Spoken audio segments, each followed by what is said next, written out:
Halo teman-teman, Assalamualaikum warahmatullahi wabarakatuh. Balik lagi di Dunia Dian Motovlog.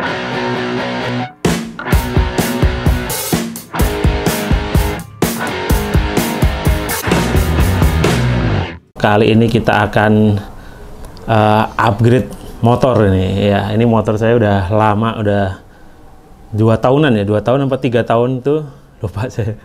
2018, 3 tahun, udah hampir 3 tahun. Nggak pernah di-upgrade. Nah, kini adalah saatnya untuk upgrade ya. Apa yang akan saya upgrade di motor ini tuh adalah ini nih, knalpotnya.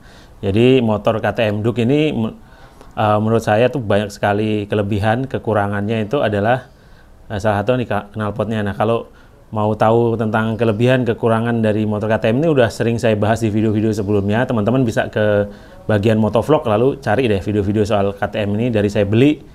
Kekurangannya segala macam, kelebihannya ada di situ semua. Nah, kali ini saya akan mengupgrade di bagian knalpot. Nah, ngomong-ngomong soal upgrade bagian knalpot ini memang rada sensitif ya, karena memang knalpot berisik itu selain melanggar peraturan juga dibenci banyak orang gitu loh. Jadi rata-rata knalpot aftermarket itu berisik gitu. Makanya saya pengen ganti knalpot aftermarket yang bagus, upgrade tetapi tidak berisik gitu. Ada nggak gitu? Ya jelas ada gitu. Nah, rata-rata knalpot brong yang sering saya juga nggak suka sebenarnya. Yang kemarin juga timbul masalah, ditendang pas pampres segala macam, mengganggu, baik lagi San Mori, lewat gang juga mengganggu. Bahkan kalau lagi bikin video YouTube ini di rumah, kadang-kadang kalau ada motor lewat itu knalpotnya brong juga suka masuk tuh suaranya kan. Nah, saya pengen ganti knalpot tetapi yang suaranya adem tapi bagus gitu. Ada nggak? Ya ada.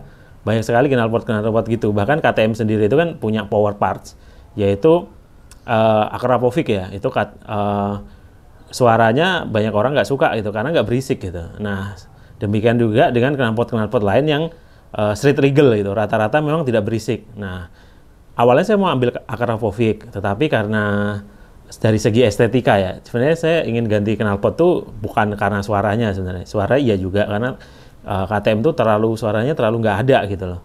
Ingin lebih ngebas sedikit gitu, nggak ingin berisik gitu. Nah, soal kenapa berisik itu kan kemudian ditindak polisi ya, akhirnya aparat di jalan tuh kalau pakai gampangnya aja gitu. Jadi knalpot yang nggak bawaan pabrik itu langsung dianggap melanggar peraturan. Tapi sebenarnya kalau kita cermatin peraturannya itu nggak gitu, karena di Permen LH itu kan jelas bahwa untuk kelaikan itu tidak disebut jenis knalpotnya apa, bawaan apa enggak, tetapi dia harus lolos uji kebisingan yang itu ada rinciannya. Itu kalau nggak salah motor 175 ke atas tuh sampai 83 desibel ya. Sebenarnya ini debatable ya, karena banyak sekali motor dengan knalpot bawaan, terutama motor-motor yang bukan standar Eropa itu ya, misal motor Jepang, motor-motor banyak di jalan tuh ketika dites ternyata di atas 83 desibel gitu loh.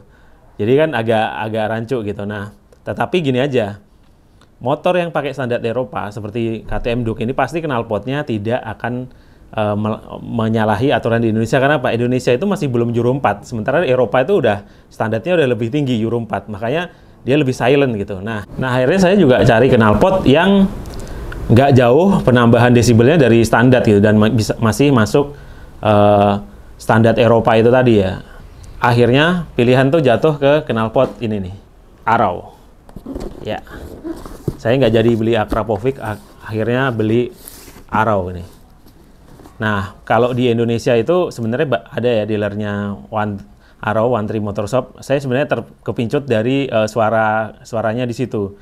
Nah, baru kali itu saya lihat knalpot yang suaranya nggak berisik, adem, dan nggak akan menyalahi aturan lah, dan nggak akan berisik, nggak akan dilempar orang kalau lewat gang gitu. Itu Arrow. Nah, ternyata setelah saya browsing di situsnya Arrow itu, dia itu hanya naik yang jenis ini ya, yang titanium ini, dia hanya naik 1 desibel dari stok.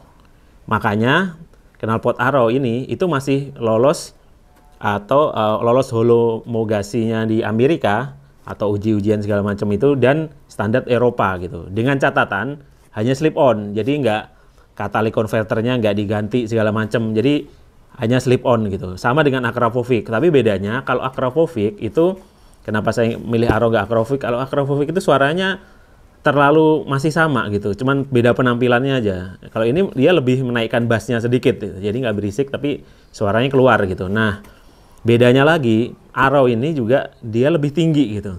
Nah, di Jakarta ini kan sering banjir ya. Kalau Acropovic itu lebih rendah gitu. Nah, kalau ada rendah dan ada yang agak tinggi ya kita pilih yang agak tinggi gitu. Akhirnya nih jatuh pilihannya tuh ini. Sebenarnya saya mau beli di One Tree Motoshop kosong, lalu di teman saya MWG itu si Om Herman juga lagi kosong, indiannya masih 2 bulan lagi. Akhirnya saya cari aja di eBay kan. Di eBay memang lebih murah sekitar 1 jutaan ya kalau nggak salah, hampir 1 jutaan lah. Cuman dengan pajak yang masuk segini itu akhirnya menjadi lebih mahal sekitar 600.000. Nah, ini proses pembelian di eBay segala macam sampai nyampe itu sekitar sebulan. Saya juga baru sadar ternyata kalau dulu beli barang dari luar negeri itu diantar sama Pak Pos, lalu tagihannya nanti Pak Pos. Sekarang kalau barangnya gede atau tagihannya gede, kita harus ngambil sendiri ke kantor pos. Nah, ini adalah ketika saya ngambil di kantor pos tadi. Oke, ini kita di kantor pos Fatmawati ya, ini Jakarta Selatan. Mau ngambil ini nih, knalpot saya ya. Ini pajaknya nanti bayarnya diambil. Nah, kalau dulu barangnya itu diantar, sekarang yang diantar cuma suratnya. Padahal bayarnya 20.000 sekarang. Ini biaya posnya dulu 10.000 diantar sampai rumah. Kalau gede diantar pakai mobil. Sekarang harus ngambil. Nggak tahu ya, mungkin karena pengurangan karyawan saat pandemi atau gimana. Yang jelas sih nggak kayak dulu ya di pos ini. Ya udahlah, kita ambil daripada lagi denda 2.000 per hari. Oke, kita langsung ambil aja ya.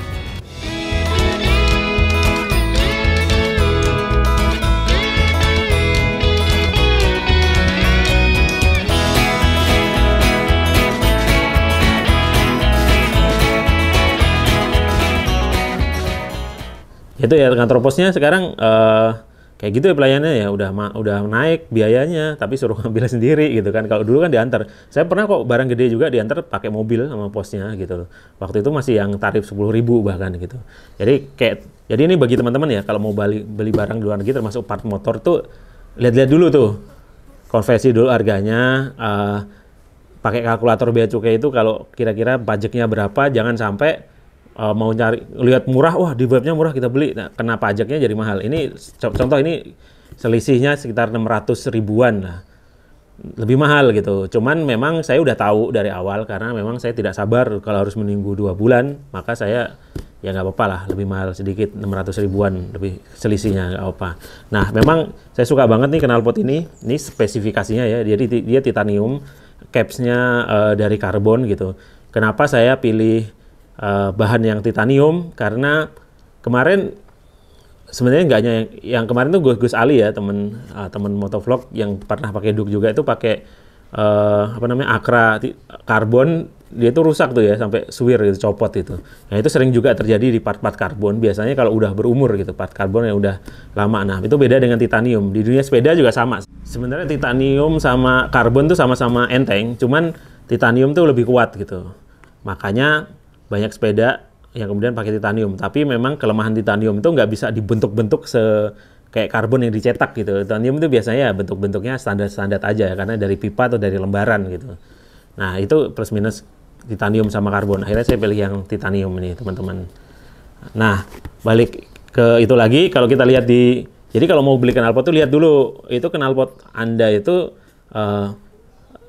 race only apa legal street juga. Nah, ini Arrow ini legal street dan dia bisa dipakai di standar Eropa. Di situ kan ada nih standarnya kan di Eropa dengan catatan ya, nggak cabut katalik segala macam. Lalu juga desibelnya cuma nambah 1, jadi masih masuk. Dan saya kira kalau pakai aturan LH, aturan Indonesia juga masuk. Jadi nanti kalau misal ada aparat atau yang dia cuman semua yang nggak bawaannya kena, ya kita bisa berdebat dengan itu tadi loh. Kita aja masih masuk homologasinya Eropa kok. Indonesia masih di bawahnya karena Indonesia aja bahkan belum Euro 4. Euro 4-nya baru wacana gitu. Nah, itu juga pentingnya teman-teman kalau mau ganti knalpot yang untuk kegantengannya aja lah, kayak saya untuk kegantengan dan nambah power dan nambah suara ngebass aja. Jangan yang berisik gitu. Kadang berisik tuh nggak nambah power juga, itu cuman nambah berisik juga, nambah berisik doang gitu. Memang murah sih ya, murah. Kalau knalpot begini memang relatif mahal dibanding knalpot lokal yang nggak jelas homologasinya, nggak jelas sertifikasinya segala macam itu. Knalpotnya itu kayak gini ya. Jadi kalau kita beli itu ada dapat dua barang. Yang satu itu adalah silinsernya. Silinsernya sebenarnya ini agak universal ya. Dia bisa dipakai di berbagai macam motor ya. Acra juga sama sih. Yang bedanya itu adalah lehernya. Nah, kalau lehernya ini juga dia itu bisa dipakai duct yang 2017 ke atas ya, 17 atau 16 yang new duct yang seperti ini, bukan yang tipe lama itu dari yang 125 nggak masuk di Indonesia dan India, dia adanya di Eropa. Bisa 250 sampai ke 390. Jadi kalau kemarin tuh yang di Indonesia dealernya tuh cuman sisa silinsernya ya, ininya dia nggak ada. Nah ini tuh kalau misal teman-teman ada yang stok ini nggak ada, ini bisa juga beli yang ini aja. Tapi biasanya sih jualnya paketan ya. Jadi yang ini sama ini ya. Ini juga universal. Jadi isinya apa? Langsung aja kita unboxing ya. Kita buka aja langsung. Ini sebenarnya yang unboxing pertama bukan saya. Yang unboxing pertama adalah bea cukai. Petugas bea cukai disaksikan di pos. Oke, kita dapat apa ini? Ini buka. Oh, ini ada ini. Ini adalah ada bantal yang dengan udara dari Italia. Bang. Lalu kita dapat ini. Ini adalah apa ya? Oh, ininya nih. Ini klemnya knalpotnya. Lalu di dalamnya itu ada stiker arrow, lalu di sininya ada apa namanya? Pegas untuk mengikat antara silinser dan itunya, lehernya. Ini dari karbon ya, bahannya yang ini dari karbon. Lalu ada stiker arrow juga, plus ini nih. Ini yang penting ini teman-teman. Nih, coba baca nih. Ini adalah sertifikat homologasi. Jadi intinya dia ini jadi dokumen sertifikat ini. Jadi dia udah full with the road approval regulation. Jadi ini legal di jalan ya. Itu di Eropa sama di Amerika. Nah, standarnya lebih tinggi dari Indonesia. Logikanya di Indonesia dia harusnya udah lolos juga. Karena dia di atasnya nih. Indonesia masih di bawahnya standarnya. Udah lolos teman-teman. Nah, sekarang pertanyaannya, knalpot berisik ada begini ya? Pasti nggak ada. Makanya knalpot begini relatif lebih mahal harganya. Lalu, ya di dalamnya ini ada pelindungnya ya dari busa, biar aman paket. Lalu knalpotnya itu sendiri teman-teman. Ini cuman kardusnya arrow nih. Ini bagus ya, dikirim dari luar negeri, nggak penyok, nggak apa nih. Cuman dikasih plastik aja, nggak ada bungkusnya. Nah, di dalamnya emang dia dikasih bubble nih. Bubble-nya ada 2. Ini bungkus bubble. Oh, ini serinya. Seri silinsernya aja 71860 PK. Nah, itu sebenarnya ada panduan tuh. Jadi panduan karena silinsernya itu macam-macam. Ada yang karbon, ada yang paling murah itu stainless steel ya. Kalau yang ini tuh titanium teman-teman. Ini nih dia barangnya nih. Ini yang hijau bukan stiker tapi dia pelat. Lalu ini karbon capsnya, lalu bodinya ini titanium, enteng banget, ada spesifikasinya tadi. Nah, las-lasannya ini, lihat teman-teman, nih las-lasannya rapih banget, keren kan, dalamnya pun rapih, nih keren, tuh, jauh kan, kalau dibandingin stok sih, saya pegang ini, ya pasti lah, kayaknya dibeli. Oke, ini knalpotnya kita taruh dulu. Lalu itu tadi knalpotnya sama klemnya. Nah, lalu yang ini apa nih? Ini juga udah di unboxing bea cukai. Isinya apa aja? Kita buka ya langsung ya teman-teman. Kita unboxing. Nah, di dalamnya adalah pertama kita dapat ini nih teman-teman. Ini ya kayak buku panduan ya. Nah, ini itu bautnya untuk ini nih. Karena dia bentuk nanti dia lebih naik sedikit, maka dia akan ininya diganti nih, pakai ini teman-teman. Lalu ini ada tarikan buat pernya ditarik, lalu ini untuk bautnya. Nah, kemudian kita dapat udara Italia juga. Kemudian ini dapat lehernya teman-teman. Ini khasduk banget ini. Ini knalpot bikinan apapun, biasanya lehernya seperti ini nih kalau mau slip on di duk. Tapi ini khusus Arrow, ini agak jentit sedikit ke atas. Nah, yang keren dari bahan titanium ini, lihat nih teman-teman. Ini fokus. Nah, lihat nih, ini ada pelanginya ya. Lalu ininya juga las-lasannya, weldingnya sangat rapih banget. Yang ini juga, keren banget nih teman-teman. Nih dalamnya juga, emang beda ya. Kualitasnya emang beda deh dengan knalpot bikinan sendiri ya. Oke, itu kan tadi kita udah lihat knalpotnya seperti apa, isinya seperti apa, paket pembeliannya seperti apa. Saatnya kita memasang knalpot ini.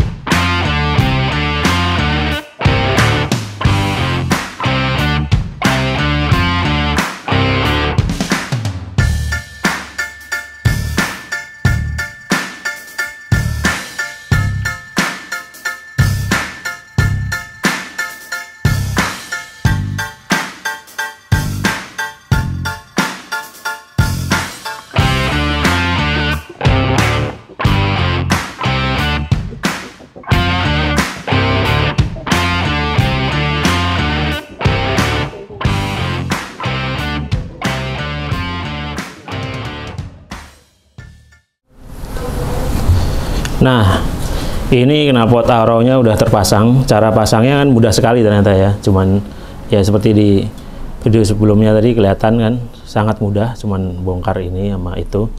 Nah, ini penampakannya begini ini, sangat ganteng ya. Beda banget sama stoknya. Penampilan yang stoknya kayak gini atau knalpot bawaan, ini ganteng banget. Lihat nih. Tuh. Wih, ini titanium. Cuman kekurangannya paling ini ya nggak bisa ngefit banget ya ininya. Tapi dia memegang erat. Terus, ini ganteng banget. Ini ada DB killernya. Nih, tuh dari jauh kayak gini. Nih. Nah, ini yang saya bilang tadi bedanya dengan Akrapovic, dia agak naik. Jadi bagian sininya tadi itu yang diganti tuh. Bagian ininya, dudukannya ini kan diganti ini. Ini kalau bawaan dia kan agak ke bawah, ini agak ke bawah. Nah, jadi ini cukup tinggi nih, hampir seban. Kalau ada banjir nggak kena ini. Jadi keren, bentuknya keren. Suaranya sih akan kita tes ya habis ini suaranya. Kalau suara stok bagaimana, lalu suara ini dengan tetap pakai DB killer ya. Ini saya akan tes dengan tetap pakai DB killer karena saya memang akan pakai DB killer agar tetap street legal ya. Kalau dari aturan homologasinya kan memang DB killernya nggak boleh copot baru. Nah, sama kalau di jalan, kalau mau tetap boleh tidak berisik ya, DB killernya tidak dicopot. Walaupun DB killernya dicopot pun knalpot itu masih adem gitu, masih ngebas. Nah, kali ini kita tes aja suara stoknya bagaimana, lalu bandingin dengan suara knalpot ini. Pasti ada perubahan memang, lebih keras sedikit dan lebih ngebas. Nah, kalau yang nggak pakai DB killer nanti kita bikin di video selanjutnya ya, untuk mungkin keperluan race atau apa, karena untuk nyopot DB killernya itu perlu tang khusus yang saya belum ada gitu. Oke, kita tes suaranya teman-teman, ini dia.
Nah, itu tadi suaranya kan lebih keren kan ya, suaranya ya, lebih ngebass, keluar sedikit, nah tetap tidak berisik.